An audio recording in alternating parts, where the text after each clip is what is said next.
તો કેમ છો મિત્રો? આજે આપણે આવી ગયા છીએ ડેનિમના વેરહાઉસની અંદર, જેની અંદર આપણે જાણીશું કે ડેનિમ કઈ રીતે બને છે. કેમ કે ડેનિમ બનાવવું એ પણ એક આખી ક્રિએટિવિટી, એક આર્ટ છે.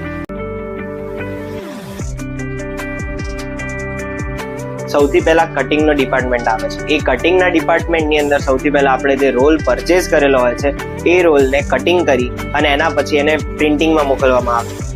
આ ડેનિમની અંદર સૌથી બે મેજર થિંગ છે, એક સ્ટિચિંગ અને બીજું છે આપણું વોશિંગ. જેટલી પણ ક્રિએટિવિટી કરવાની હોય છે એ સ્ટિચિંગ અને વોશિંગની અંદર થાય છે. લાઈક આપણે સ્ટિચિંગની અંદર તમે સમજી શકો કે પોકેટિંગ્સ જે છે, બેક પોકેટ્સ છે, એ કઈ રીતે બનાવી, એના પણ ડિફરન્ટ ટાઈપ્સ છે. એ આપણે આગળ સ્ટિચિંગ યુનિટમાં જઈશું ત્યારે શીખીશું. એના પછી જે વોશિંગ છે, વોશિંગની અંદર ડિફરન્ટ ટાઈપ્સ ઓફ કલર, તમારે જે કપડું પરચેઝ કર્યું હોય છે એ કપડા ઉપર એક કલર હોય છે, એ કલરની અંદરથી તમે 2-3 વેરાયટીઝ તમે બનાવી શકો છો, લાઇટ, ડાર્ક, મીડિયમ.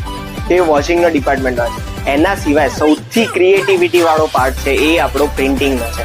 પ્રિન્ટિંગની અંદર તમને different types of print, different types of creativity, ત્યાં તમારે એકદમ માઇન્ડ વાળી વસ્તુઓ કરવાની હોય છે કે લાઈક તમે શું બનાવો છો, કઈ ટાઈપની ક્રિએટિવિટી આપો છો. અહીંયા પોકેટ છે, પોકેટની ઉપર પણ પ્રિન્ટ આપી શકો, કી પોકેટ આવે, બેક પોકેટ આવે, એ બધા ઉપર ડિફરન્ટ ટાઈપ્સ ઓફ તમે પ્રિન્ટ કરી શકો છો.